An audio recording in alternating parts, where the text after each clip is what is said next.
వెంకటరమణ శర్మ గారిని సత్కరించవలసిందిగా కృష్ణేశ్వరరావు గారిని కోరుతున్నాను.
వైఎస్ కృష్ణేశ్వరరావు గారు మంచి మిత్రులు.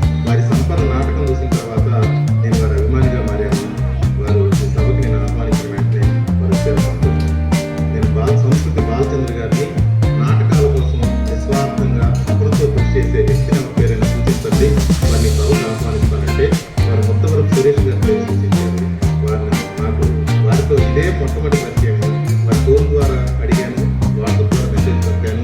నేను ఎవరో ఏంటో తెలియకపోయినా సరే మరి ప్రాంగణానికి వచ్చేసి ఈ నటుల్ని సత్కరించారు. నాకు చాలా సంతోషంగా ఉంది. ధన్యవాదాలు. తర్వాత నాటకం చివరి అంశం కూడా ప్రసారం అవుతుంది. దయచేసి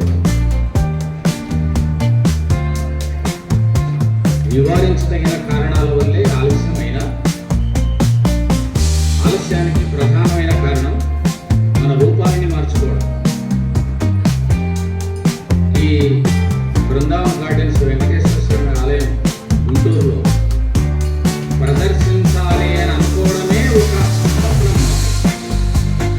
మా ధర్మపురిలోని కరీంనగర్ జిల్లా ప్రాచీన ఉమ్మడిగా ఇప్పుడు జగిత్యాల జిల్లాలో గోదావరి తీరంగా ఉన్న సుప్రసిద్ధ నారసింహ క్షేత్రమైన ధర్మపురి గ్రామంలో ఒక 86 సంవత్సరాల నుంచి ప్రదర్శింపబడుతున్న మేము 4వ తరం నటులు శ్రీ లక్ష్మీ నరసింహ నాట్య మండలి అజేయంగా ఈ నాటకాన్ని పోషిస్తూనే వస్తుంది. అలాంటి ఈ నాటకాన్ని మేము చాలా వృద్ధులమైపోయిన కారణంగా ప్రదర్శిస్తున్నప్పటికీ, అనేకంగా లోపాలు ఉన్నప్పటికీ సహృదయమైన ప్రేక్షకులు మన్నిస్తున్న కారణంగా ఇంకా ప్రదర్శిస్తూనే వస్తున్నాం. అలాంటి మంచి అవకాశాన్ని మీరు ఇక్కడ ఇచ్చినందుకు, మేము కొంచెం ఆలస్యంగా ప్రారంభం చేసినందుకు, మళ్ళీ తిరిగి సన్మానాల మధ్యలోనే చేసుకొని రసవత్తరంగా ఇంకా 2 ఘట్టాలు, ఒకటేమో నారదుని ఘట్టం, నారదుడు వేడికి ఉపదేశం చేయడం, తర్వాత కృష్ణార్జునుడు యుద్ధం చేయడం అనగా చిట్ట చివరి సీను, ఇవి 2 మీ ముందు ప్రదర్శితం అవుతున్నాయి. మేము విశేషంగా మీ అందరికీ కూడాను ధన్యవాదాలు తెలియజేసుకుంటూ సెలవు తీసుకుంటున్నాం.